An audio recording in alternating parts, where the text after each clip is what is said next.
एक बार एक पहाड़ की चोटी पर एक विशाल वृक्ष पर सिंधुका नाम का एक विशेष पक्षी रहता था। पक्षी की खासियत यह थी कि जब उसकी बूंद धरती पर गिरती थी तो वे शुद्ध सोने में बदल जाती थी। वह इस पेड़ पर अकेला रहता था और शांति से वहाँ अपना जीवन व्यतीत कर खुश था। एक दिन एक शिकारी पक्षियों की तलाश में पहाड़ की चोटी पर घूम रहा था। कई घंटों के बाद जब वह किसी पक्षी को पकड़ने में सक्षम नहीं था तो उसने विशाल पेड़ के नीचे कुछ देर आराम करने का फैसला किया, जिस पर सिंधुका रहता था। बस जब शिकारी सोने लगा ही था तो पक्षी ने अचानक पेड़ के ऊपर से अपनी बूंद को गिरा दिया, जो धरती पर गिरते ही सोने में बदल गई।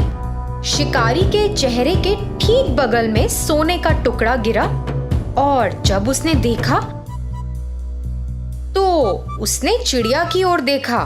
फिर से एक और टुकड़ा गिर गया और इस बार शिकारी ने जमीन पर इसे सोने में बदलते देखा। इस सब ने शिकारी को बहुत हैरान कर दिया था। शिकारी सोचने लगा, मैं कई वर्षों से पक्षियों को पकड़ रहा हूँ, लेकिन कभी भी ऐसा पक्षी नहीं देखा या यहाँ तक कि ऐसे पक्षी के बारे में सुना भी नहीं जिनकी बूंद सोने में बदल जाती है। यह निश्चित रूप से एक विशेष पक्षी है जिसे मुझे पकड़ना है। दुख की बात ये थी कि जब शिकारी ने ऐसा सोचा तो सिंधुका को उसके बारे में पता नहीं था।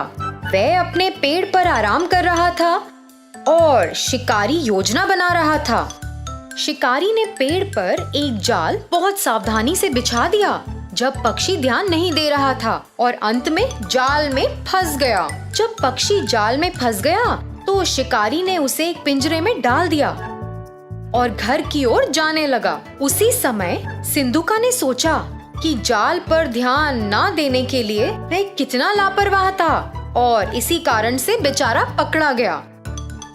अपने घर जाते वक्त शिकारी ने सोचा, अगर मैं इस पक्षी को रखूंगा तो मैं अमीर बन जाऊंगा और सभी को संदेह होगा कि कुछ तो गड़बड़ है। किसी दिन किसी को पक्षी की सच्चाई पता चलेगी और फिर वे राजा को पक्षी के बारे में बताएंगे। फिर मुझे इसे राजा को देना होगा। लेकिन अगर मैं पक्षी को सीधे ही राजा के सामने पेश करता हूँ तो वह मुझे इस पक्षी के बदले कुछ कीमती चीज देंगे। यह मेरे लिए बेहतर काम करेगा। मैं अपना शेष जीवन राजा की दी गई वस्तु के सहारे जी सकता हूँ। योजना के अनुसार वह सीधे राजा के महल में गया और राजा को सारी बात बताई। उसने राजा को पक्षी दिखाया और राजा एक ऐसे विशेष पक्षी को देखकर बहुत खुश हुआ जिसकी बूंद सोने में बदल जाती है। उसने अपने नौकर को बुलाया, इस पक्षी की उचित देखभाल करो, उसे एक शानदार पिंजरे में रखो और उसे भरपूर भोजन और पानी दो। सुनिश्चित करें कि वह दूर नहीं हो। वह महल का शाही पक्षी होगा और अपनी बूंदों से मुझे कई दौलत देगा। अचानक राजा के मंत्रियों में से एक राजा के पास पहुंचा। राजा जी, एक पक्षी की बूंदें सोने में कैसे बदल सकती हैं? ये तो असंभव है। आप इस राह चलते शिकारी पर कैसे भरोसा कर सकते हैं जिसे कोई ज्ञान नहीं है? मैं आपसे अनुरोध करता हूँ कि आप पिंजरे को खोलें और पक्षी को दूर जाने दें और इस शिकारी को ऐसी झूठी जानकारी देने के लिए दंडित करें। राजा ने अपने विश्वसनीय और बुद्धिमान मंत्री के शब्दों पर विचार किया और यह सच था। हाँ, कोई पक्षी सोने की बूंदें कैसे दे सकता है? मैंने इसे अपने आँखों से भी नहीं देखा। यह शिकारी शायद बदले में पैसा चाहता है। राजा ने पहरेदारों को शिकारी को गिरफ्तार करने और पक्षी को छोड़ने का आदेश दिया।